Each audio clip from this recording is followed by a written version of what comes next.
ദൈവത്തിൻ്റെ അതിപരിശുദ്ധമായ നാമം വാഴ്ത്തപ്പെടുമാറാകട്ടെ. കർത്താവിൽ പ്രിയ സഹോദരി സഹോദരന്മാരെ, എല്ലാവർക്കും വേഗം വരുന്ന കർത്താവായ യേശു ക്രിസ്തുവിൻ്റെ നാമത്തിലുള്ള സ്നേഹവന്ദനം. ഞാനിപ്പോൾ എറണാകുളം ജില്ലയിൽ പിറവത്താണ്. ഇവിടെ ഒരു ദൈവദാസൻ്റെ അടുത്ത് വന്നതാണ്. ഇന്ന് ഈ പ്രിയ സാറിൻ്റെ ജീവിത അനുഭവ സാക്ഷ്യം നമുക്ക് കേൾക്കാം. തീർച്ചയായിട്ടും ഇത് നിങ്ങളുടെ ജീവിതത്തിൽ ഒരു വലിയ അനുഗ്രഹത്തിന് കാരണമായി തീരും.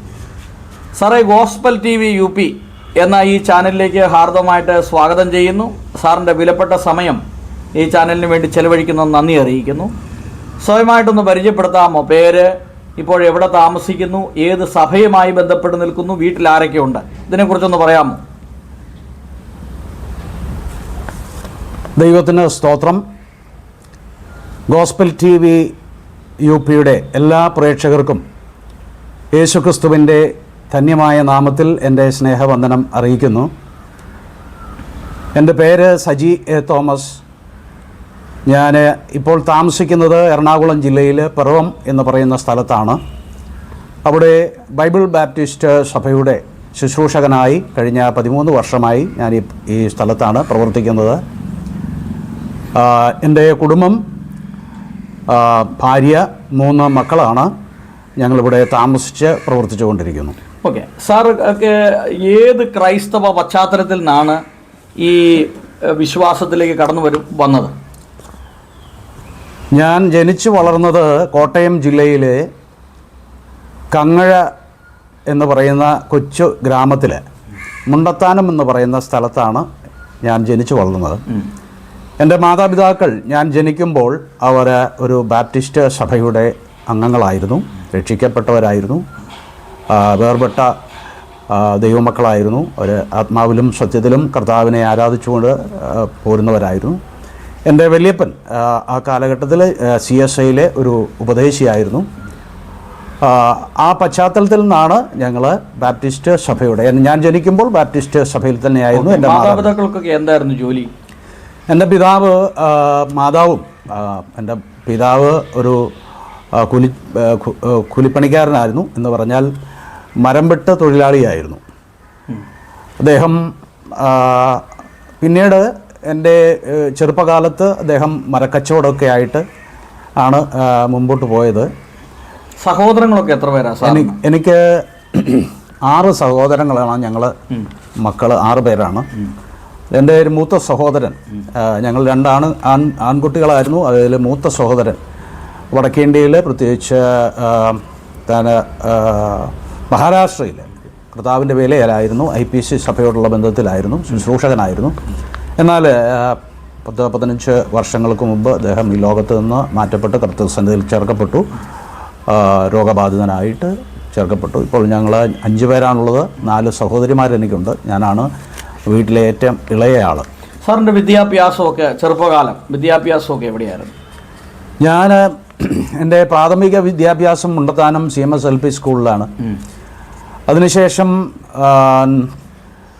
മുണ്ടത്താനത്ത് അടുത്ത് തന്നെയുള്ള NMUPS സ്കൂളിലാണ് 8 വരെ പഠിച്ചത്. അതിനുശേഷം ഹൈസ്കൂൾ വിദ്യാഭ്യാസം പത്തനാട് ദേവസ്വം ബോർഡ് ഹൈസ്കൂളിലായിരുന്നു. 10ാം ക്ലാസ്സിൽ ഞാൻ പരീക്ഷയ്ക്ക് തോറ്റുപോയി. ആ വർഷത്തെ പരീക്ഷയിൽ തോറ്റുപോയ ഞാൻ പിന്നീട് ബൈബിൾ കോളേജിലേക്ക് കടന്നു പോവുകയായിരുന്നു. ഓക്കെ, പിന്നീട് ഈ സാറിന് ഈ ഒരു സുവിശേഷ വേലക്കാരനാകണം, സുവിശേഷ വേല ചെയ്യണം എന്നുള്ളൊരു ആഗ്രഹം വരാനായിട്ടുള്ളൊരു കാരണം എന്താണ് അതിൻ്റെ ഒരു മുഖാന്തരം? എന്തെങ്കിലും ഒരു ദൈവിക വിളി ഉണ്ടാകുകയോ, അല്ലെങ്കിൽ ഏതെങ്കിലും കൺവെൻഷനിൽ ആരെങ്കിലും പ്രസംഗം കേൾക്കുകയോ, അതോ ബൈബിൾ വായിച്ചുകൊണ്ടിരുന്നപ്പോൾ ദൈവം സംസാരിക്കുകയോ, എന്താണ് അതിൻ്റെ ഒരു പ്രചോദനം? എന്താണ്? ഞാൻ എൻ്റെ 15ാമത്തെ വയസ്സിലാണ് കർത്താവിനെ സ്വന്തം രക്ഷിതാവായിട്ട് സ്വീകരിക്കുന്നത്. 1985 ജൂൺ മാസം 5-ാം തീയതിയാണ്. അതിനുശേഷം അതിനു മുമ്പ് തന്നെ ദൈവവേലയ്ക്ക് വിലയുള്ള ബന്ധത്തിൽ എനിക്ക് ചെറുപ്പകാലത്ത് തന്നെ, സൺഡേ സ്കൂൾ പഠിക്കുന്ന കാലത്ത് തന്നെ ദൈവവേലയോട് താല്പര്യമുണ്ടായിരുന്നു.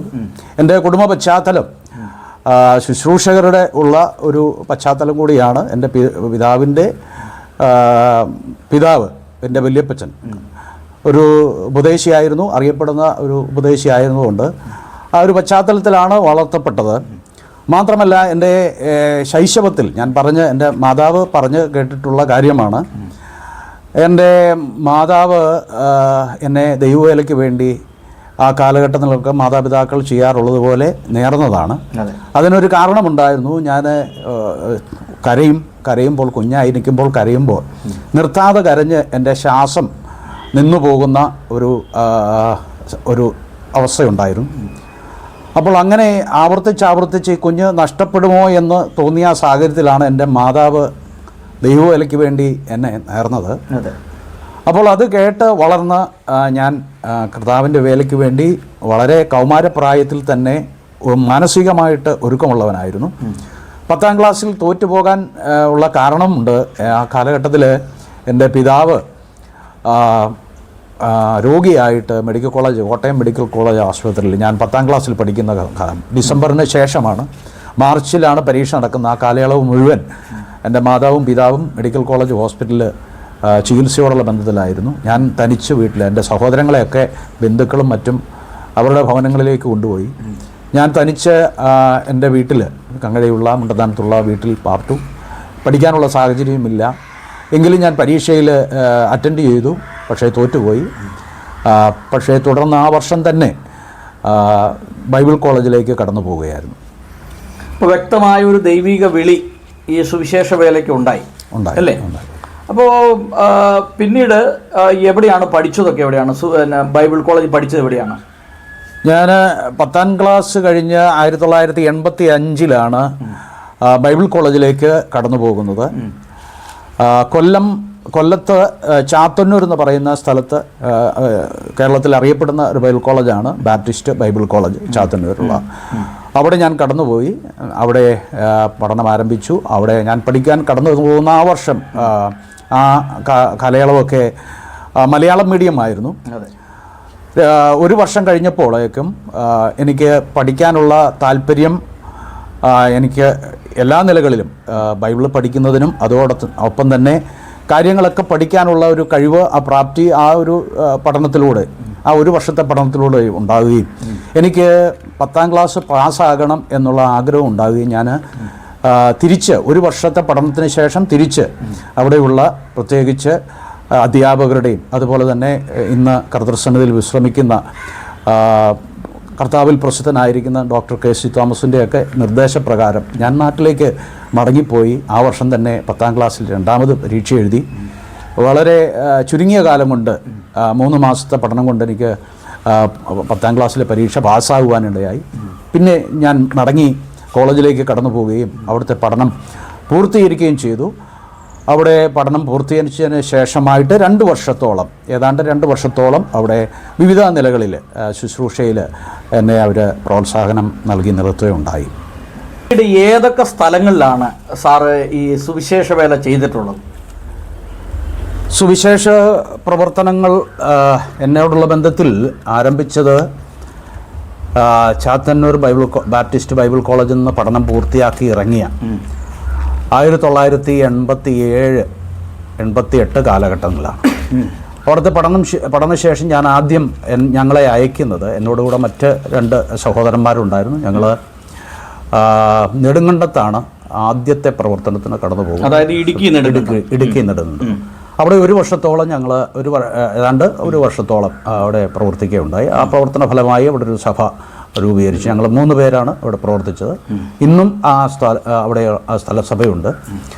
അതിനുശേഷം ഞാൻ ചാത്തന്നൂരിലേക്ക് മടങ്ങി വന്ന് അവിടെയുള്ള ആ കാലഘട്ടത്തിൽ ബാപ്റ്റിസ്റ്റ് മൊബൈൽ ക്രൂസൈഡ് എന്ന പേരിൽ ഒരു 4 ടീമുകൾ ഒരേ സമയത്ത് എല്ലാ സജ്ജീകരണങ്ങളുമായിട്ട് കേരളത്തിൻ്റെ വിവിധ ഇടങ്ങളിൽ പോയി, എല്ലാ ആഴ്ചകളിലും പോയി പ്രവർത്തിക്കുന്ന വലിയ പ്രവർത്തനം ഉണ്ടായിരുന്നു.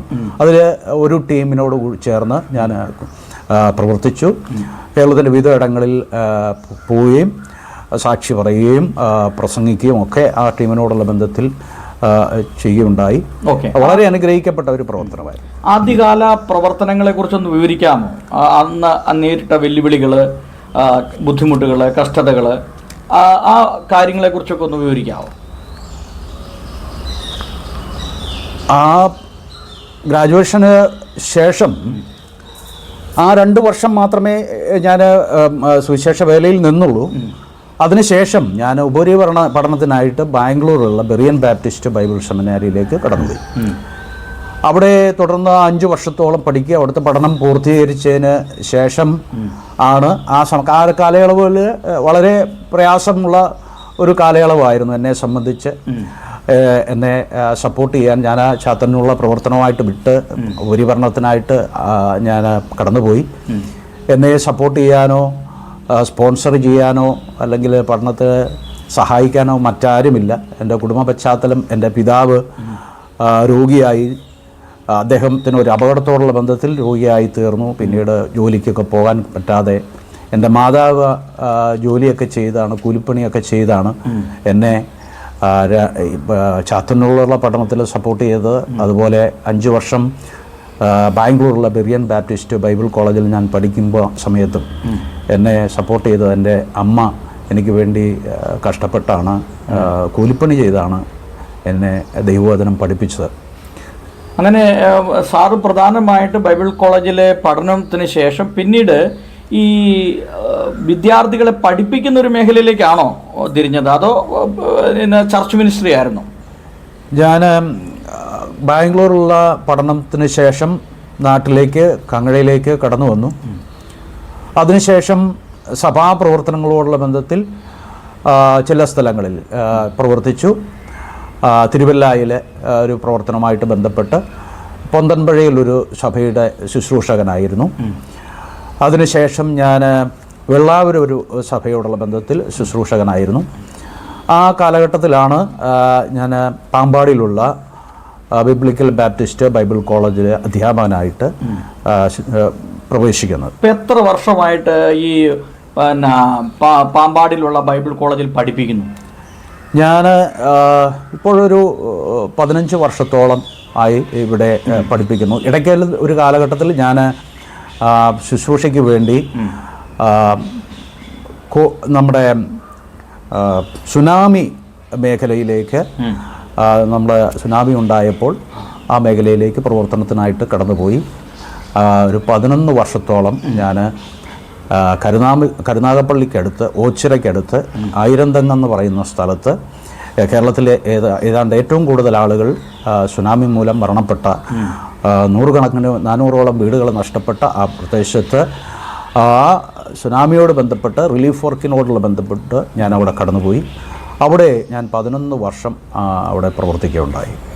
ഓക്കെ. അപ്പോൾ പ്രധാനമായിട്ട് ദൈവം സാറിന് തന്നിട്ടുള്ള ഒരു ടാലൻ്റ് എന്താണ്? പൊതുവേ നമ്മൾ ചില ആളുകൾ, ഇപ്പം നമ്മുടെ ദൈവദാസന്മാർ പലരും പാട്ട് പാടുന്നവരുണ്ട്, പ്രസംഗിക്കുന്നവരുണ്ട്, ബൈബിൾ ക്ലാസ്, നമ്മുടെ ഡോക്ടർ O.J. ജോൺ സാറൊക്കെ ആണെങ്കിൽ അദ്ദേഹം വലിയൊരു ഗ്രന്ഥകാരനാണ്, എഴുത്തുകാരനാണ്, നിരൂപകനാണ്.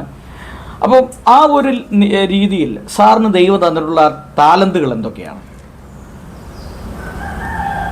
ഞാൻ പ്രധാനമായും എനിക്ക് ദൈവം എന്നെ ഫലമേൽപ്പിച്ചിരിക്കുന്ന താലന്ത്, ഗിഫ്റ്റ് എന്ന് പറയുന്നത് അധ്യാപനമാണ്.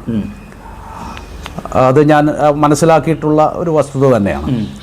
എങ്കിലും ഏതാണ്ട് 10-15 വർഷത്തോളം ആയിട്ട് ഞാനിപ്പോൾ ഒരു സഭയുടെ ശുശ്രൂഷകനായിട്ട് 13 വർഷമായിട്ട് ഞാൻ സേവനം അനുഷ്ഠിക്കുകയാണ്. ശുശ്രൂഷകനാണ്, അതോടൊപ്പം തന്നെ ബൈബിൾ അധ്യാപകനാണ്. ഞാൻ ബിബ്ലിക്കൽ ബാപ്റ്റിസ്റ്റ് ബൈബിൾ കോളേജിലെ പ്രിൻസിപ്പളായിട്ടാണ് ഇപ്പോൾ പ്രവർത്തിക്കുന്നത്. അത് നിലവിൽ ഈ 2 കാര്യങ്ങൾ ചെയ്യുന്നുവെങ്കിലും സഭാ ശുശ്രൂഷയുണ്ട്, അധ്യാപകനാണ്. മറ്റ് ചില ബൈബിൾ കോളേജുകളിൽ ഞാൻ ഗസ്റ്റ് പ്രൊഫസറായിട്ട് പോകാറുമുണ്ട്. ആന്ധ്രയിലുള്ള ഇന്ത്യ ബൈബിൾ ബാപ്റ്റിസ്റ്റ് മിനിസ്ട്രിയുടെ ഒരു കോളേജുണ്ട്, അവിടെ പ്രവർത്തിക്കുന്നു. അതുപോലെ മറ്റ് ഓൺലൈൻ ബൈബിൾ കോളേജുകളൊക്കെ പഠിപ്പിക്കുന്നുണ്ടെങ്കിലും തന്നെയും ഈ 10-15 വർഷമായിട്ട് ബാപ്റ്റിസ്റ്റ് സഭകളോടുള്ള ബന്ധത്തിൽ ബാപ്റ്റിസ്റ്റ് സർക്കിളിൽ ഒരു കൺവെൻഷൻ പ്രസംഗകനായിട്ട് ആ നിലയിൽ ദൈവം ഉപയോഗിക്കുന്നുണ്ട്. ഓക്കെ. സാറിൻ്റെ ജീവിതത്തിൽ ഏറ്റവും അധികം സ്വാധീനിച്ചിട്ടുള്ള വ്യക്തികൾ ആരൊക്കെയാണ്? അതോടൊപ്പം തന്നെ ഈ സുവിശേഷ വേലയ്ക്ക് സാറിനെ ഏറ്റവും കൂടുതൽ പ്രോത്സാഹിപ്പിച്ചത് ആരാണ്? നമ്മൾ പലപ്പോഴും പറയും നമുക്ക് ചില റോൾ മോഡലുകളൊക്കെ ഉണ്ട്, ചിലവരുടെ പ്രസംഗങ്ങൾ, അവരുടെ ജീവിത രീതികൾ, ഇങ്ങനെയൊക്കെയുള്ള ഒരു പശ്ചാത്തലത്തിൽ ആരാണ് ഏറ്റവും അധികം സാറിൻ്റെ ജീവിതത്തിൽ സ്വാധീനം ചെലുത്തിയിട്ടുള്ള സുവിശേഷകർ? അങ്ങനെ പറയുകയാണെങ്കിൽ ഒരാളുടെ പേര് മാത്രമല്ല, പലരുടെ പേരുകൾ പറയേണ്ടതായിട്ടുണ്ട്. എല്ലാവരും വളരെ തുല്യമായി തന്നെ എന്നെ സ്വാധീനിച്ചിട്ടുള്ളവരാണ്. അതിൽ പ്രധാനപ്പെട്ട ചിലരുടെ പേരുകൾ ഞാൻ പറയാം. എന്നെ ഏറ്റവും അധികം സ്വാധീനിച്ചിട്ടുള്ളത് ഡോക്ടർ KC തോമസാണ്. ചാത്തന്നൂർ ബൈബിൾ കോളേജിൻ്റെ പ്രിൻസിപ്പളായിരിക്കുകയും അതുപോലെ ചാത്തന്നൂർ മിനിസ്ട്രിയുടെ ഫൗണ്ടർ ആൻഡ് പ്രസിഡൻ്റാണ് അദ്ദേഹം. അദ്ദേഹത്തിൻ്റെ സുവിശേഷത്തോടുള്ള ആവേശം, ആത്മഭാരം, ഇതൊക്കെ വളരെ ആ കാലഘട്ടങ്ങളിൽ എന്നെ സ്വാധീനിച്ചിട്ടുണ്ട്. ഇന്നും അദ്ദേഹത്തിൻ്റെ സുവിശേഷ വേലയോടുള്ള കാഴ്ചപ്പാടും ദർശനവും ആവേശവും അത് എൻ്റെ മനസ്സിൽ വളരെ അധികം സ്വാധീനം ചെലുത്തിയിട്ടുണ്ട്. ആത്മീക ജീവിതത്തെക്കുറിച്ച് പറയുകയാണെങ്കിൽ എന്നെ ഏറ്റവും അധികം സ്വാധീനിച്ച ഒരു ആൾ ബെറിയൻ ബാപ്റ്റിസ്റ്റ് ബൈബിൾ കോളേജിലെ അതിൻ്റെ പ്രസിഡൻ്റായിരുന്ന ഡോക്ടർ ചെല്ലിയാണ്. അദ്ദേഹത്തിൻ്റെ ആത്മീക ജീവിതം, അദ്ദേഹത്തിൻ്റെ ബൈബിളിലുള്ള ആഴമായിട്ടുള്ള വേദപുസ്തകത്തോടുള്ള താല്പര്യം, സ്നേഹം, അതെല്ലാം വളരെയധികം സ്വാധീനിച്ചു. അദ്ദേഹത്തിൻ്റെ ആത്മീയ ജീവിതം എനിക്ക് ഒരു മാതൃക തന്നെയായിരുന്നു.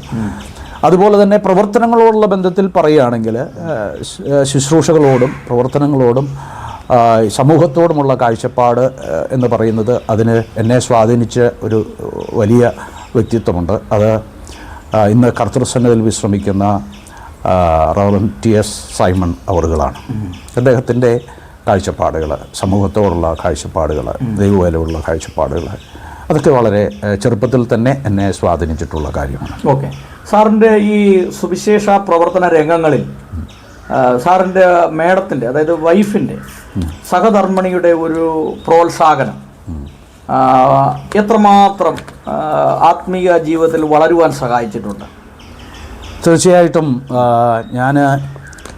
ഇപ്പോൾ ഞാൻ ആയിരിക്കുന്ന ഒരു അനുഗ്രഹിക്കപ്പെട്ട ഒരു ആത്മീകമായിട്ട്, ഭൗതികമായ നിലയിലല്ല ഞാൻ പറയുന്നത്, ആത്മീകമായിട്ട് ശുശ്രൂഷയോടുള്ള ബന്ധത്തിൽ ഞാൻ ഇത്രത്തോളം നിലനിൽക്കുവാനും വളരുവാനുമുള്ള കാരണം എൻ്റെ ദൈവം എനിക്ക് കൂട്ടായി തന്ന എൻ്റെ സഹധർമ്മിണിയുടെ പ്രാർത്ഥനയും സഹകരണവുമാണ്. അത് വളരെ ത്യാഗത്തോടെ ജീവിതത്തിൻ്റെ എല്ലാ മേഖലകളിലും വളരെ സഹിഷ്ണുതയോടെ സുവിശേഷ വേലയ്ക്ക് വേണ്ടി എന്നോടൊപ്പം കഴിഞ്ഞ 30 വർഷത്തോളം ത്യാഗം സഹിച്ച് എൻ്റെ പ്രിയ ഭാര്യ എന്നോടൊപ്പം ഉണ്ടായിരുന്നു. എൻ്റെ ജീവിത പങ്കാളി മാത്രമല്ല, ശുശ്രൂഷയിലും വളരെ പങ്കുവഹിച്ച ഒരു വ്യക്തിയാണ്. ഓക്കെ, സാറിൻ്റെ ജീവിതത്തിൽ ഈ സുവിശേഷ പ്രവർത്തന രംഗങ്ങളിൽ മറക്കാനാവാത്ത ചില സംഭവങ്ങൾ ഒന്ന് പറയാമോ? ദൈവം അത്ഭുതകരമായി നടത്തിയ വിടിവിച്ച സന്ദർഭങ്ങൾ, ജീവിതത്തിൽ പ്രതിസന്ധികളുടെ മധ്യത്തിൽ, പ്രയാസങ്ങളുടെ മധ്യത്തിൽ, ഇങ്ങനെയുള്ള സന്ദർഭങ്ങളിൽ ദൈവം ഇറങ്ങി വന്ന് എന്നെ സഹായിച്ചു. എൻ്റെയൊക്കെ ജീവിതത്തിൽ ഒരുപാട് അനുഭവങ്ങൾ പറയാനായിട്ടുണ്ട്. ഞാനൊരിക്കലും വലിയൊരു ആക്സിഡൻറ്റ്, ഞങ്ങൾ 4-5 പേര് ഒരു വാഹനത്തെ യാത്ര ചെയ്തൊരു ഒരു നാഷണൽ പെർമിറ്റ് വന്ന് ഇടിച്ചു തീർപ്പിക്കേണ്ട സാഹചര്യം. അങ്ങനെയൊക്കെ ദൈവം നമ്മുടെ കൺമുമ്പിൽ പ്രത്യക്ഷപ്പെട്ടു എന്ന് പറയുന്ന പോലെ അത്ഭുതകരമായി ദൈവം വിടിവിച്ചു എന്ന് പറയത്തക്ക ചില സന്ദർഭങ്ങളൊന്ന് പറയാമോ? ഒട്ടനവധി സന്ദർഭങ്ങൾ, അത്തരം സന്ദർഭങ്ങൾ ജീവിതത്തിൽ ഉണ്ടായിട്ടുള്ളൂ.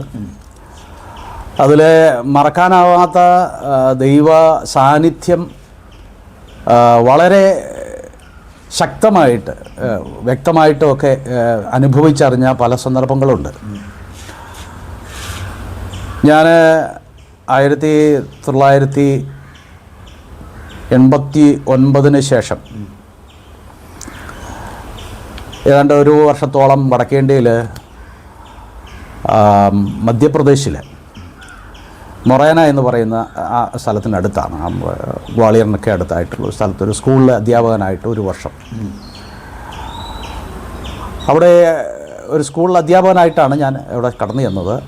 1 വർഷത്തോളം ഞാൻ അവിടെ നിന്നുള്ളൂ. ഞാൻ അവിടെ വെച്ച് എനിക്ക് മലേറിയ ബാധിച്ചു. അവിടെ മലേറിയ ബാധിച്ചാൽ അവിടെ ചികിത്സയുണ്ട്. അവിടുത്തെ ഡോക്ടേഴ്സിനൊക്കെ ഏതാണ് ചികിത്സ ചെയ്യേണ്ടതെന്നറിയാം. അവിടെ ഭേദമായി ഏതാനും മാസങ്ങൾ കഴിഞ്ഞ് ഞാൻ നാട്ടിലേക്ക് മടങ്ങി പോന്നു. പക്ഷേ ഞാൻ നാട്ടിലെത്തിയ ഉടൻ തന്നെ എനിക്ക് പിന്നെയും രോഗം പിടിപെട്ടു. ഇതേ രോഗം തന്നെ. പക്ഷേ ഇവിടെ ഞാൻ റാന്നിയിൽ ഉള്ള പ്രൈവറ്റ് ഹോസ്പിറ്റലുകളിൽ പോയി, എന്നെ കൊണ്ടുപോയി. കറുകച്ചാലിലുള്ള ഹോസ്പിറ്റലുകളിൽ കൊണ്ടുപോയി. കറുകച്ചാലിലൊരു ഹോസ്പിറ്റൽ, മേഴ്സി ഹോസ്പിറ്റൽ, എന്നെ അഡ്മിറ്റ് ചെയ്തു. 3 ദിവസം എനിക്ക് ബോധമില്ലാത്ത അവസ്ഥയിലേക്ക് പോയി. കാരണം ഈ മലേറിയ ഇവിടെ നമ്മുടെ നാട്ടിൽ അങ്ങനെ ഇല്ല. നമ്മുടെ സർക്കാർ വളരെ വർഷങ്ങൾക്ക് മുമ്പ് തന്നെ മലേറിയയൊക്കെ നിർമ്മാർജ്ജനം ചെയ്തിട്ടുണ്ട്. അപ്പോൾ അതിന് ശരിയായിട്ടുള്ള ചികിത്സ കൊടുക്കുവാൻ അറിയാവുന്ന ഡോക്ടേഴ്സും കുറവാണ്. എന്നാൽ മേഴ്സി അന്നുണ്ടായിരുന്ന ഒരു കൃഷ്ണകുമാർ എന്ന് പറയുന്ന ഒരു ഡോക്ടർ അദ്ദേഹം എന്നെ ചികിത്സിക്കുകയും 3 ദിവസം ഞാൻ അവിടെ ബോധമില്ലാതെ എന്ന് പറഞ്ഞാൽ ഇടയ്ക്കൊക്കെ ബോധം തെളിയും, പക്ഷേ ബോധം പെട്ടെന്ന് പറയും. ആ ഒരു ക്രിട്ടിക്കൽ കണ്ടീഷനായിരുന്നു. ബോധം തെളിയുന്ന സന്ദർഭത്തിൽ ഞാൻ ദൈവത്തോട് പ്രാർത്ഥിക്കും, കർത്താവേ, ഞാൻ ദൈവവേലയ്ക്ക് ഇറങ്ങിയിട്ട് എനിക്ക് വേല ചെയ്യുവാൻ കഴിയാതെ ഞാൻ ഒരു സെക്കുലർ സ്കൂളിൽ പഠിപ്പിച്ചുകൊണ്ടിരിക്കുകയാണ്.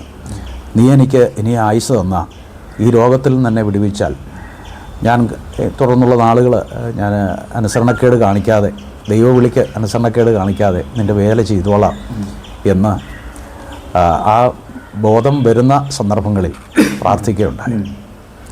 അന്ന് എൻ്റെ ഭാര്യ അടുത്തുണ്ട്, ഒരു പിഞ്ചു കുഞ്ഞാണ്, മൂത്ത മകള് അവളുണ്ട്, എൻ്റെ മാതാവുണ്ട്. അവരും കരഞ്ഞ് പ്രാർത്ഥിക്കുകയാണ്, കാരണം അവർക്കും പ്രതീക്ഷ നഷ്ടപ്പെട്ടു. പക്ഷേ ദൈവം അത്ഭുതകരമായിട്ട് ഡോക്ടറിന് പോലും അത്ഭുതം ജനിക്കത്തക്ക നിലയിൽ ഹോസ്പിറ്റലിലുള്ളവർക്കൊക്കെ പരിചരിച്ചവർക്കൊക്കെ അത്ഭുതം തോന്നുമാറ് ദൈവം അത്ഭുതകരമായിട്ട് 2 ദിവസങ്ങൾക്കുള്ളിൽ എനിക്ക് വീട്ടിൽ പോകത്തക്ക നിലയിൽ ഡിസ്ചാർജ് ആകുന്ന നിലയിൽ എന്നെ സൗഖ്യമാക്കി. അതൊരു വലിയ അനുഭവമാണ്. ദൈവവേലയുള്ള ബന്ധത്തിൽ ദൈവം എന്നെ മടക്കി കൊണ്ടുവന്നതാണ് എന്ന് പൂർണ്ണ നിശ്ചയം എനിക്കുണ്ട്. മറ്റൊരു സന്ദർഭം എന്ന് പറയുന്നത്, ദൈവവേലയോടുള്ള ബന്ധത്തിൽ ഞാൻ ഓച്ചിറ ആയിരുന്നപ്പോൾ, കൊല്ലം ജില്ലയിൽ ഓച്ചിറ എന്ന് പറയുന്ന സ്ഥലത്ത് ആയിരന്തങ്ങ്, ഞാൻ ഓച്ചിറ താമസിക്കുകയാണ്, അവിടെ വാടകയ്ക്ക് താമസിക്കുകയാണ്. പക്ഷേ പ്രവർത്തന മേഖല ആയിരന്തങ്ങ് എന്ന് പറയുന്ന സ്ഥലമാണ്. അവിടെ ഒരു ഭവനത്തിൽ അവിടെ ചെന്ന് ഏതാനും മാസങ്ങൾ കഴിഞ്ഞപ്പോൾ അവിടെ ഒരു സഹോദരൻ്റെ ഭവനത്തിൽ വൈകിട്ട് എല്ലാ ചൊവ്വാഴ്ച വൈകിട്ടും എല്ലാ ആഴ്ചകളിലും ചൊവ്വാഴ്ച വൈകിട്ട് ഒരു ചെറിയ കൂടിവരവ് അടുത്തുള്ള ആളുകളെ ഒക്കെ സംഘടിപ്പിച്ച് ഒരു മീറ്റിംഗ് ക്രമീകരിച്ചു. ഞാൻ അവിടുന്ന് 2 കിലോമീറ്ററേ ഉള്ളൂ, പക്ഷേ ബസ് പോയി അവിടെ ഇറങ്ങി കുറച്ച് ദൂരം നടന്നാണ് പോകുന്നത്. ഒരു ദിവസം ഞാൻ ഈ ശുശ്രൂഷയ്ക്ക് വേണ്ടി കടന്നുപോയി. ഞാൻ തനിച്ചാണ് പോയത്, കാരണം കുഞ്ഞുങ്ങളൊക്കെ തീരെ കുഞ്ഞുങ്ങളാണ്. അവർ 5ഉം 7ഉം വയസ്സൊക്കെ ഉള്ളവരാണ്. ഇളയ കുട്ടി അന്ന് 1 വയസ്സ് കഴിഞ്ഞതേ ഉള്ളൂ. അപ്പോൾ ഞാൻ തനിച്ചാണ് അവിടെ പോകാറുള്ളത്. അപ്പോൾ അങ്ങനെ ഒരു ദിവസം പോയിട്ട് മടങ്ങി വരുന്ന സന്ദർഭത്തിലാണ് ആ പ്രദേശത്തുള്ള ചില ചെറുപ്പക്കാർ, സുവിശേഷ വിരോധികൾ എന്നെ ആക്രമിച്ചു വഴിയിൽ. അതായത് ഞാൻ ബസ് സ്റ്റോപ്പിലേക്ക് നടന്നു വരികയാണ്, മീറ്റിംഗ് കഴിഞ്ഞ്. ഇരുട്ടുണ്ട്, കായലാണ് ഒരു വശത്ത് ചതുപ്പ് നിലമാണ്. എന്നാൽ അതിനിടയിലുള്ള പാതയിലൂടെ നടന്നു വന്നപ്പോൾ ചില സുവിശേഷ വിരോധികളായ ചെറുപ്പക്കാർ എന്നെ ആക്രമിക്കുകയും എൻ്റെ കാലിൻ്റെ ശരീരത്തിൻ്റെ മറ്റ് ഭാഗങ്ങളിലൊന്നും അടിച്ചില്ല, 2 അടി അടിച്ചു. പക്ഷേ ഞാൻ അടി കൊണ്ട് ഓടി. പെട്ടെന്ന് തന്നെ ബസ് സ്റ്റോപ്പിൻ്റെ അവിടെ എത്തിയപ്പോൾ ഒരു ഓട്ടോക്കാരൻ, എനിക്ക് പരിചയമുള്ള എന്നെ ആൾ ഈ സംഭവം ദൂരെ നിന്ന് മനസ്സിലാക്കി അദ്ദേഹം എന്നെ മുട്ടയിൽ കയറ്റി പെട്ടെന്ന് വീട്ടിൽ കൊണ്ടതാക്കും. അപ്പോൾ ആ ഒരു സംഭവം അവിടെയുള്ള പ്രവർത്തനങ്ങൾക്ക് വളരെ ആ വിഷയം പിന്നീട് വലിയ ചുറ്റുപാടുമുള്ള ആളുകളൊക്കെ ഏറ്റെടുത്തു. അവിടെയുള്ള ക്രൈസ്തവർ, അതുപോലെ മറ്റാളുകൾ, രാഷ്ട്രീയ പ്രവർത്തകരൊക്കെ ഈ സംഭവത്തെ അപലപിക്കുകയും അതൊരു വലിയ വിഷയമായി തീരുകയും ചെയ്തു. അങ്ങനെ നമ്മുടെ പ്രവർത്തനത്തെക്കുറിച്ച് അറിയുകയും അവിടെയുള്ള പ്രവർത്തനങ്ങൾ വളരുവാനിടയായി തീർന്നു. ഏതാണ്ട് 35ഓളം പേര് വിവിധ സമുദായങ്ങളിൽ നിന്ന് രക്ഷിക്കപ്പെടുവാനും മുമ്പോട്ട് വരുവാനും അതിൽ ചിലരൊക്കെ സ്നാനപ്പെടുവാനൊക്കെ ഇടയായി തീർന്നു. അങ്ങനെ അവിടെയുള്ള പ്രവർത്തനം വളർന്നു. ഞാനവിടെ പ്രവർത്തിക്കാൻ കടന്നു ചെന്നത് റിലീഫ് വർക്കിനോടുള്ള ബന്ധത്തിലാണ്. ധാരാളം പ്രവർത്തനങ്ങൾ അതിനോടുള്ള ബന്ധത്തിൽ ഞാൻ ഉൾപ്പെട്ടു നിന്ന പ്രസ്ഥാനം, ഞാൻ ഉൾപ്പെട്ടു നിന്ന മിഷൻ അവിടെ ചെയ്യുകയുണ്ടായി. അതിനെല്ലാം നേതൃത്വം നൽകുവാൻ ആ കാലഘട്ടത്തിൽ ദൈവം സഹായിച്ചു. അതുപോലെ വളരെ തിക്ത അനുഭവങ്ങളുണ്ട്, വളരെ പ്രയാസങ്ങളിലൂടെ കടന്നുപോയ ജീവിത സാഹചര്യങ്ങളുണ്ട്. അപ്പം പട്ടിണി കിടന്നിട്ടുണ്ടോ സുവിശേഷ തീർച്ചയായും പട്ടിണി കിടന്നിട്ടുണ്ട്. ആ കാലഘട്ടങ്ങളിൽ ഞാനൊരു 4 വർഷം, അതായത് ആഹാരം കഴിക്കാനില്ലാത്തൊരു സാഹചര്യത്തിൽ, അങ്ങനെ ഒരു സാഹചര്യത്തിൽ പട്ടിണി കിടന്നിട്ടുണ്ടോ? ആഹാരം കഴിക്കാനില്ലാത്ത സാഹചര്യം വന്നപ്പോൾ എനിക്ക് ഞങ്ങൾ താമസിച്ച സ്ഥലത്തിനടുത്തു നിന്നൊരു പലചരക്ക് കടയിൽ നിന്നാണ് ഞങ്ങൾക്ക് സാധനം തന്നുകൊണ്ടിരുന്നത്. അപ്പോൾ വളരെ തുച്ഛമായ ഒരു സഹായമാണ് മാസം തോറും ഞങ്ങൾക്ക് ലഭിക്കുന്നത്. അപ്പോൾ അത് വാടക കൊടുക്കണം. വാടക കൊടുക്കഴിഞ്ഞാൽ കുഞ്ഞുങ്ങളുടെ കാര്യത്തിന് മൂത്തയാൾ LP സ്കൂളിൽ പഠിക്കുകയാണ്. അങ്ങനെയുള്ള കാര്യങ്ങൾക്കൊന്നും നമുക്ക് തികയാതെ വരികയാണ്. സഹായിക്കാൻ ആരുമില്ലാത്ത സ്ഥലമാണ്. ആ കാലഘട്ടത്തിൽ എനിക്ക് സാമ്പത്തികമായി ഞെരുക്കം വരുമ്പോൾ, വീട്ടിലൊന്നും ഇല്ലാതിരിക്കുമ്പോഴൊക്കെ ഞാൻ ചെയ്യാറുള്ളത് എൻ്റെ ഭാര്യയെയും കുഞ്ഞുങ്ങളെയും ആരോടെങ്കിലും വണ്ടിക്കൂലി വാങ്ങിച്ച് അവരെ വീട്ടിലേക്ക് പറഞ്ഞിരിക്കും, അവരുടെ വീട്ടിലേക്ക്. ഞാൻ എന്നിട്ട് ഒരാഴ്ചയോളം എങ്ങനെയെങ്കിലുമൊക്കെ നമ്മൾ മുമ്പോട്ട് പോകും പ്രവർത്തനം. അങ്ങനെയാണ് കഴിഞ്ഞത്. അത് പക്ഷേ അവർക്ക് അതത്ര അതിൻ്റെ രഹസ്യം എന്താണ് ഞാൻ അവരെ വീട്ടിലേക്ക് പറഞ്ഞയക്കുന്നതിനെന്ന് പിന്നീടൊക്കെയാണ് മനസ്സിലായിട്ടുള്ളത്.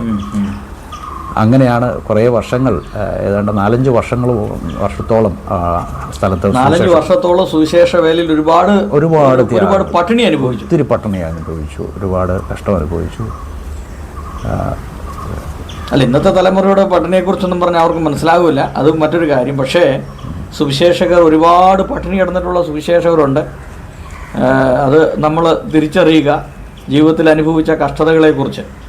അപ്പോൾ ഇങ്ങനെയൊക്കെ ഇപ്പോൾ എത്ര വർഷമായി സുവിശേഷ വേല ചെയ്യുന്നു? ഞാൻ 30 വർഷമായി ഇപ്പം. അപ്പോൾ ഈ 30 വർഷം ചിന്തിക്കുമ്പോൾ മറ്റെന്തെങ്കിലും ഒരു ജോലി ചെയ്ത് ജീവിക്കുന്നതായിരുന്നു നല്ലത് തീർച്ചയായും എന്ന് ചിന്തിച്ച സന്ദർഭങ്ങളുണ്ടോ? തീർച്ചയായിട്ടും. നമ്മൾ സുവിശേഷ വേലയിൽ നിൽക്കുന്ന എല്ലാവരും തന്നെ ജീവിതത്തിൽ ഒരു ഘട്ടത്തിലല്ല മറ്റൊരു ഘട്ടത്തിൽ ജീവിതത്തിൻ്റെ പ്രതിസന്ധികളൊക്കെ ചിന്തിച്ച് പോയിട്ടുള്ള കാര്യമാണ്. ഈ കലപ്പയ്ക്ക് കൈവച്ചിട്ട് പുറകോട്ട് നോക്കാൻ അല്ലെങ്കിൽ കൈവലിക്കാൻ തോന്നാത്തതായിട്ട് സുവിശേഷ വേലയിൽ ആരുമില്ല. അതെ, ഇന്നത്തെ കാലത്ത് പുതിയ തലമുറയിൽ ഉള്ള കാര്യമല്ല, നമ്മുടെയൊക്കെ ഒരു കാലഘട്ടത്തിൽ സുവിശേഷ വേലയ്ക്ക് ഇറങ്ങിയ എത്രയോ അവസരങ്ങൾ നമ്മൾ ചിന്തിക്കുകയാണെങ്കിലുണ്ട്. എന്നെ സംബന്ധിച്ച് എനിക്ക് 2 പ്രധാനപ്പെട്ട അവസരങ്ങൾ എനിക്ക് ലഭിച്ചതാണ്. ഒന്ന്, കേരള പോലീസിൽ എനിക്ക് അന്നത്തെ കാലത്ത് എൻ്റെ ഒരു പിതാവിൻ്റെ ജ്യേഷ്ഠൻ എന്നോട് നിർബന്ധിച്ചതാണ്. അദ്ദേഹം കെ കരുണാകരൻ മുഖ്യമന്ത്രിയായിരുന്ന കാലഘട്ടത്തിൽ വളരെ സ്വാധീനം പാർട്ടിയിലുണ്ടായിരുന്ന ആളാണ്, പാർട്ടിയുടെ ഔദ്യോഗിക സ്ഥാനം ഉണ്ടായിരുന്ന ആളാണ്. അദ്ദേഹം പറഞ്ഞു, നിന്നെ കേരള പോലീസിൽ ഞാൻ എങ്ങനെയെങ്കിലും കണ്ടാലും ഒരു പോലീസ് ലുക്ക് ഉണ്ട്, അതുപോലത്തെ ഉള്ള പാൻറ്റൊക്കെയാണ് ഇട്ടേക്കുന്ന ഒരു പോലീസ് ലുക്ക് എന്തായാലും ഉണ്ട്, കട്ടി മീശയും ഒരു പോലീസ് ലുക്ക് എന്തായാലും ഉണ്ട്.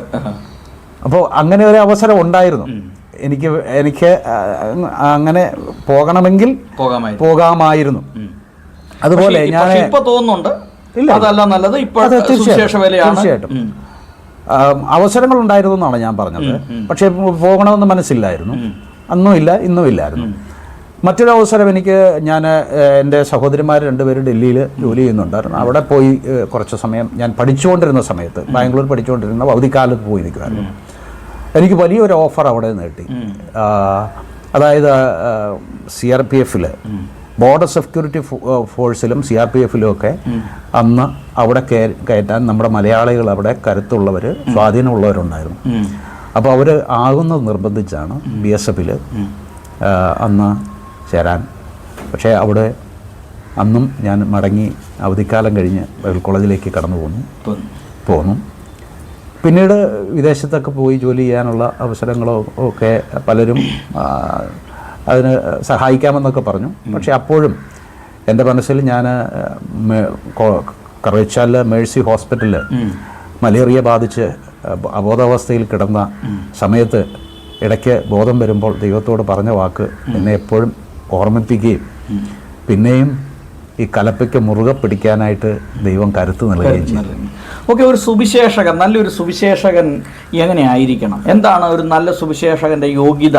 സാറിൻ്റെ ഇത്രയും നാളത്തെ ജീവിതത്തിൽ സാർ മനസ്സിലാക്കിയത് എന്താണ്? ഒരു നല്ല സുവിശേഷകൻ്റെ യോഗ്യത അല്ലെങ്കിൽ എങ്ങനെ ആയിരിക്കണമെന്നുള്ളത് ഒന്നാമത്തെ കാര്യം, എല്ലാവരും സുവിശേഷ വേലയ്ക്ക് ഇറങ്ങുന്നത് കർത്താവിനെ കണ്ടുകൊണ്ടാണ്, അതെ, ദൈവത്തിൽ ആശ്രയിച്ചുകൊണ്ടാണ്. അതെ. ആ ഇറങ്ങുമ്പോഴുള്ള കാഴ്ചപ്പാട് ഈ ലോകത്തിലെ ധനമോ മാനമോ പുകഴ്ചയോ യാതൊന്നും ലക്ഷ്യം വെച്ചുകൊണ്ടല്ല ഇറങ്ങുന്നത്. പക്ഷേ ഇറങ്ങി കുറേ കാലം കഴിയുമ്പോഴാണ് ആളുകൾക്ക് ഈ മാറ്റം ഉണ്ടാകുന്നത്. എന്തുകൊണ്ട് ആളുകൾ ഇറങ്ങിയ ആ സമയത്ത്, ഇറങ്ങിയ ആ കാലഘട്ടത്തിൽ, കർത്താവിൻ്റെ വിളി കേട്ട് ഇറങ്ങിയ ആ കാലഘട്ടത്തിലുള്ള ബോധ്യം നമുക്ക് നഷ്ടപ്പെടുന്നു? എക്കാലത്തും, അല്ലെങ്കിൽ സുവിശേഷ വേലയിൽ നിൽക്കുന്ന കാലത്തോളം ഈ ലോകത്തിലെ ധനമോ മാനമോ പുകഴ്ചയോ പ്രശസ്തിയോ അല്ല നാം കർത്താവായ യേശു ക്രിസ്തുവിനെ പ്രസംഗിക്കാൻ ഇറങ്ങിയിരിക്കുന്ന ഒരു ദൈവത്തിൽ മാത്രം ആശ്രയം വെച്ചുകൊണ്ട് പോകണമെന്നുള്ളതാണ് എനിക്ക് പറയാനുള്ളത്. കാരണം ഇന്ന് സുവിശേഷ വേലയ്ക്ക് ഇറങ്ങുമ്പോഴുള്ള ഒരു കാഴ്ചപ്പാടോ ദർശനവുമല്ല. അതിനുശേഷം പിന്നെ പണത്തിന് പുറകെയാവും, പിന്നെ പ്രശസ്തിക്ക് പുറകെയാവും, ഈ ലോകത്തിലെ മറ്റു കാര്യങ്ങളിലേക്കൊക്കെ നമുക്ക് കാണാൻ കഴിയും. പക്ഷേ സുവിശേഷ വേലയിൽ നിൽക്കുന്നവരോർക്കണം, ഞാൻ വിളി കേട്ട് ഇറങ്ങിയപ്പോൾ ഏത് കാഴ്ചപ്പാടായിരുന്നു എനിക്കുണ്ടായിരുന്നത്, ഏത് ദർശനമായിരുന്നു എനിക്കുണ്ടായിരുന്നു. ഞാൻ സാറേ ഇപ്പോഴും എന്നെ കണ്ടാൽ ഒരു പക്ഷേ നിങ്ങൾ വിചാരിക്കും സാമ്പത്തികമായിട്ടൊക്കെ കുഴപ്പമൊന്നുമില്ല, സാറിനെ കണ്ടാൽ അങ്ങനെ തോന്നും. പക്ഷേ അങ്ങനെയല്ല. സ്വന്തമായിട്ട് വീടില്ല, സ്ഥലമില്ല, സ്വന്തമായിട്ട് വീടുമില്ല, സ്ഥലവുമില്ല. 3 മക്കളെ ദൈവം നൽകിയിട്ടുണ്ട്. ഈ ഉള്ള കാലയളവ് മുഴുവൻ ഞാൻ കുഞ്ഞുങ്ങളെ പഠിപ്പിക്കാൻ എനിക്ക് ദൈവം. എനിക്ക് 55 വയസ്സായി. 55 വയസ്സായിട്ടും സ്വന്തമായിട്ട് വീടില്ല? ഇല്ല, സ്വന്തമായിട്ട് വീടില്ല, സ്ഥലമില്ല. മക്കളൊക്കെ പഠിച്ച്, മക്കള് മൂത്ത മകള് 3 പേരാണ് മക്കള്. മൂത്ത മകള് അവള് BSc നേഴ്സിംഗ് പഠിപ്പിച്ചു. അവളെ ഈ കഴിഞ്ഞ വർഷം വിവാഹം കഴിച്ച് അയച്ചു. കോട്ടയം ജില്ലയിലാണ് അവള് തന്നെയാണ്, കങ്ങഴയിൽ തന്നെയാണ് അവളെ വിവാഹം കഴിച്ച് അയച്ചിരിക്കുന്നത്. അവരും മരുമകൻ്റെ മാതാപിതാക്കൾ കർത്താവിൻ്റെ വേലയിലാണ്. ഒരു പ്രവർത്തനങ്ങളൊക്കെ ഉണ്ട്, സഭാ ശുശ്രൂഷയ്ക്കും. രണ്ടാമത്തെ മോനാണ്, അവന് MSc ബയോടെക്നോളജി കഴിഞ്ഞു, ഇപ്പോൾ ഒരു ചെറിയ ജോലിയിൽ പ്രവേശിച്ചിട്ടുണ്ട്. ഇളയ മോളും കൂടെ ഉണ്ട്, അവൾ BCom ഫൈനൽ ഇയറാണ്, പഠിച്ചുകൊണ്ടിരിക്കുക. അപ്പോൾ ഈ കുഞ്ഞുങ്ങളെ പഠിപ്പിക്കുവാനായിട്ട് ദൈവം ഇത്രത്തോളം കൃപ നൽകി.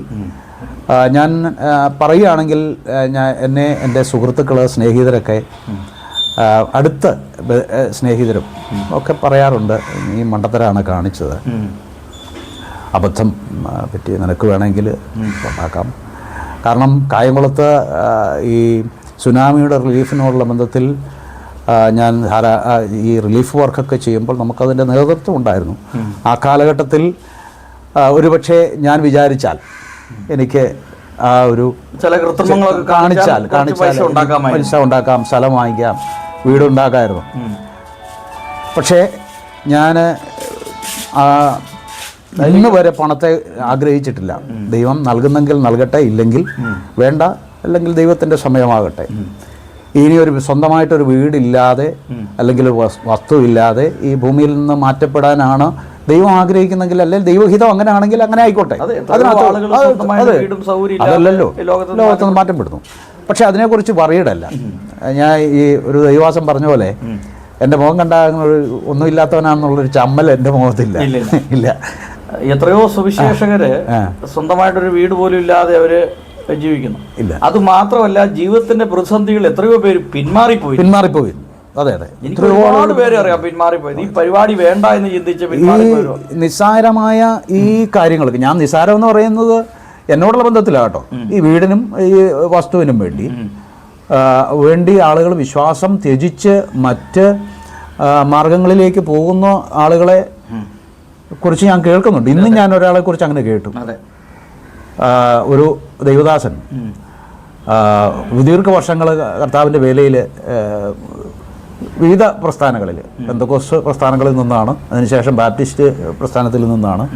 അങ്ങനെ ഒരാൾ ഈ കഴിഞ്ഞ ദിവസം ഒരു കത്തോലിക്ക പ്രസ്ഥാനത്തിലേക്ക്, ധ്യാന കേന്ദ്രത്തിലേക്ക് അവർ വീട് കൊടുക്കുമെന്ന് പറഞ്ഞ് പോയതായിട്ട് ഞാൻ വിവരം അറിഞ്ഞു.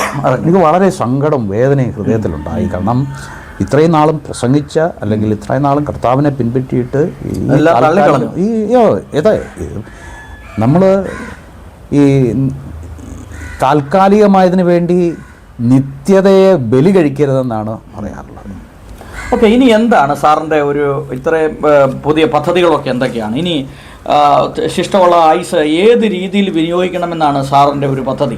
ഞാൻ അങ്ങനെ വലിയ പ്ലാനും പദ്ധതികളൊന്നും ദൈവം നടത്തുന്ന പോലെ പോവാം. അപ്പോൾ കാരണം ഇപ്പോഴെനിക്ക് ദൈവം നൽകുന്ന അവസരങ്ങൾ, ശുശ്രൂഷകളിൽ ഞാൻ വളരെ സംതൃപ്തനാണ്.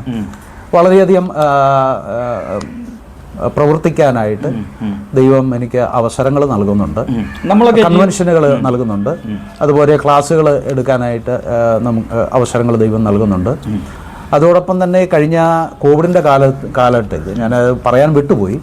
കോവിഡ് കാലഘട്ടത്തിൽ ഏതാണ്ട് 1500 കുടുംബങ്ങളിൽ ഒരു മാസം കഴിക്കേണ്ടതായ കാര്യങ്ങൾ, അതായത് വിതരണം ചെയ്യുവാൻ കോട്ടയം ജില്ലയിൽ എനിക്ക് കഴിഞ്ഞു എന്ന് പറഞ്ഞാൽ ദൈവം അതിനുള്ള മാർഗങ്ങൾ ഒരുക്കി.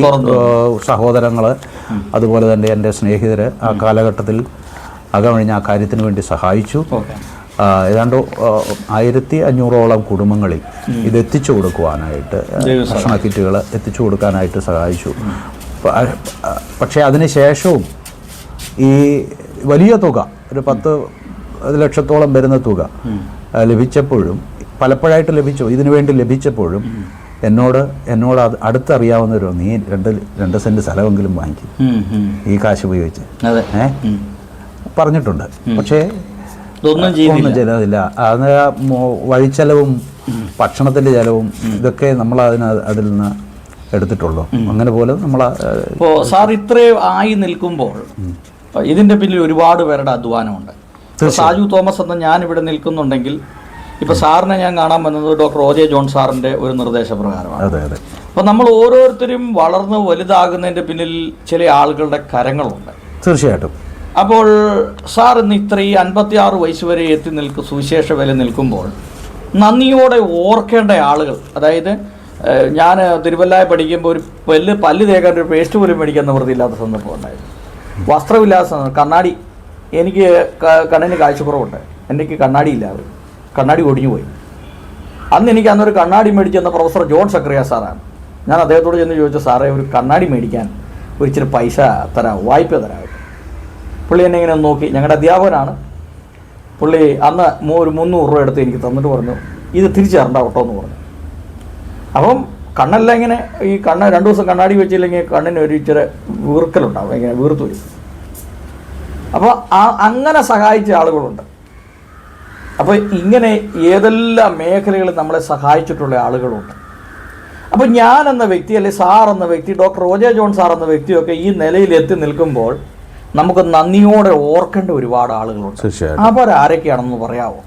കാരണം ഇത് വൈസ് ചാൻസലർക്ക് കേൾക്കാനൊരു ഇട വന്നാൽ ഞാനന്ന് അവനെ ഹെൽപ്പ് ചെയ്തു, അല്ലെങ്കിൽ അവൻ്റെ ആ സങ്കടഘട്ടങ്ങളിൽ ഞാൻ അവനെ ഒരു വാക്കുകൊണ്ട് പോലും സഹായിച്ചു. എൻ്റെ ഒരു അനുഭവം പറഞ്ഞാൽ, ഞാൻ ബൈബിൾ സ്കൂളിൽ പഠിക്കുന്നപ്പോൾ ഞാൻ ബന്ധക്കോസുകാരനായതുകൊണ്ട് ഇവാഞ്ചലിക്കൽ സഭയുടെ ബൈബിൾ കോളേജിലാണ് പോയത്. അവിടെ ചെന്നപ്പോൾ ഈ അന്യഭാഷയും ചാട്ടോ ഓട്ടോ ഒന്നുമില്ല. അപ്പോൾ ഞാൻ പറഞ്ഞു, ഞാനിവിടെ നിൽക്കുന്നില്ല, ഞാൻ പോവാന്ന് പറഞ്ഞു. അന്ന് അവിടുത്തെ ഒരു അധ്യാപകൻ എന്നെ പറഞ്ഞ് മനസ്സിലാക്കി, സാജു നീ ഒരു ബൈബിൾ കോളേജ് എന്ന് പറഞ്ഞാൽ എന്താണ് മനസ്സിലാക്കിയേക്കുന്നത്? ബൈബിൾ കോളേജ് എന്ന് പറഞ്ഞാൽ സാധാരണ ഒരു കോളേജാണ്. രാവിലെ പോകുന്നു, പഠിക്കുന്നു, വൈകുന്നേരം തിരിച്ചു വരുന്നു. അപ്പം അത്ര മനസ്സിലാക്കുക. അങ്ങനെ എന്നെ കൺവിൻസ് ചെയ്യിച്ചു. എന്ന് പറഞ്ഞ പോലെ നമ്മുടെ ജീവിതത്തിൽ നമ്മളെ സഹായിച്ചിട്ടുള്ള വാക്കുകൾ കൊണ്ട്, സാമ്പത്തികം കൊണ്ട്, മറ്റ് പല മേഖലകളും നമ്മൾ ഇന്ന് ഇത്രയായി നിൽക്കുമ്പോൾ ഇത് ഒരുപാട് ആളുകളുടെ അധ്വാനമുണ്ട്. പലരെ നമ്മൾ മറന്നു പോവുകയാണ് ജീവിതത്തിൽ, അല്ലേ? നമ്മൾ ഒരു സ്ഥലത്തെത്തിയപ്പോൾ ചിലപ്പോൾ നമ്മൾ പറയില്ല അവനൊരു നന്ദി ഇല്ലാത്തവനാണ്, നമ്മൾ എന്തു കൊടുത്താലും അവനൊരു നന്ദി ഇല്ലാത്തവനാണെന്ന് പറഞ്ഞു. പക്ഷേ നമ്മൾ നന്ദിയുള്ളവരാകണം. അങ്ങനെ സാറ് ചിന്തിക്കുമ്പോൾ സാറിൻ്റെ ജീവിതത്തിൽ നന്ദിയോടെ ഓർക്കേണ്ട ചില വ്യക്തികളുടെ മുഖം ഉണ്ടല്ലോ, അതാരൊക്കെയാണ്? അതിനെ 2-3 മേഖലയായിട്ട് തിരിച്ചു പറയാനായിട്ട് എനിക്ക് കഴിയും.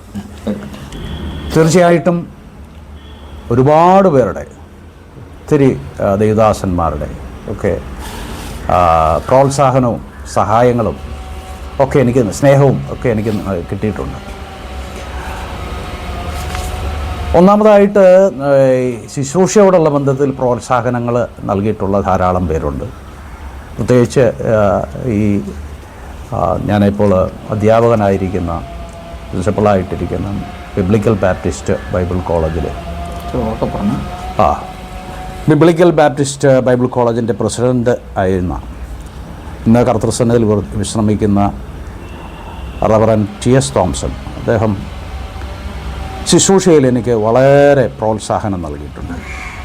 അവസരങ്ങൾ നൽകുകയും പ്രോത്സാഹനം നൽകുകയും സ്നേഹിക്കുകയും ഉപദേശങ്ങൾ നൽകുകയൊക്കെ ചെയ്തിട്ടുണ്ട്. അദ്ദേഹത്തെ ഞാൻ ഓർക്കുകയാണ്, നന്ദിയോടെ ഓർക്കുകയാണ്.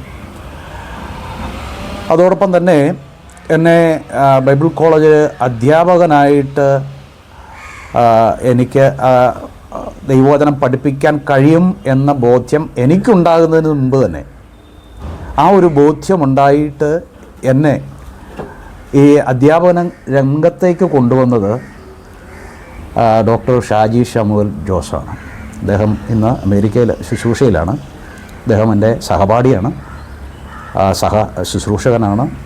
അദ്ദേഹത്തിൻ്റെ ഒരു വലിയ താല്പര്യമായിരുന്നു എന്നെ ആ കാലഘട്ടത്തിൽ ബൈബിൾ കോളേജ് അധ്യാപകനായിട്ട് അദ്ദേഹമാണ് എന്നെ നിയോഗിക്കുന്നത്. ആ നിലയിൽ അദ്ദേഹത്തോടുള്ള നന്ദിയുണ്ട്. സുവിശേഷ വേലയ്ക്ക് വേണ്ടി ഞാൻ ഇറങ്ങുന്ന കാലഘട്ടത്തിൽ എനിക്ക് എല്ലാ നിലയിലുള്ള പിന്തുണ, സാമ്പത്തികമായിട്ടില്ല, ബൈബിൾ കോളേജിൽ പഠിക്കാനുള്ള പ്രേരണയും പിന്തുണയും ഒക്കെ നൽകിയത് ഇന്ന് കർത്തൃസന്നിധിയിൽ വിശ്രമിക്കുന്ന റവറൻ TS സൈമൺ അവറുകളാണ്. അതുപോലെ സുവിശേഷ വേലയിൽ മുമ്പോട്ട് പോകാൻ സാമ്പത്തികമായിട്ട് സഹായം ചെയ്ത ഒട്ടനവധി ആളുകളുണ്ട്. എൻ്റെ കുഞ്ഞുങ്ങളുടെ വിദ്യാഭ്യാസത്തിന്, മകളുടെ നഴ്സിംഗ് വിദ്യാഭ്യാസത്തിന് പ്രത്യേകിച്ച് സഹായിച്ചിട്ടുള്ള ഒത്തിരി ദൈവദാസന്മാരുണ്ട്, ദൈവമക്കളുണ്ട്. പ്രത്യേകിച്ച് കായംകുളത്ത് ഓച്ചിറയിലുള്ള ചില കുടുംബങ്ങൾ നന്ദിയോടെ ഞാൻ ഓർക്കുകയാണ്. അവരെ പേരുകൾ പറയുന്നില്ല എങ്കിലും അവർ എൻ്റെ കുഞ്ഞിൻ്റെ വിദ്യാഭ്യാസത്തിന് ഉദാരമായിട്ട് സഹായിച്ചിട്ടുണ്ട്. ഞാനിപ്പോൾ നിൽക്കുന്ന പ്രസ്ഥാനം, അതായത് മലങ്കര ബാപ്റ്റിസ്റ്റ് മിഷനാണ്.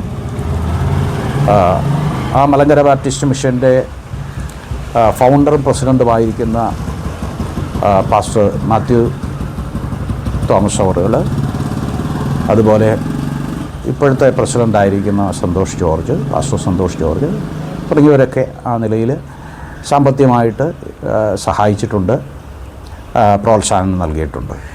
മറ്റേ എൻ്റെ ധാരാളം സ്നേഹിതരുണ്ട് എൻ്റെ കൂടെ ബൈബിൾ കോളേജിൽ പഠിച്ചിട്ടുള്ളവർ.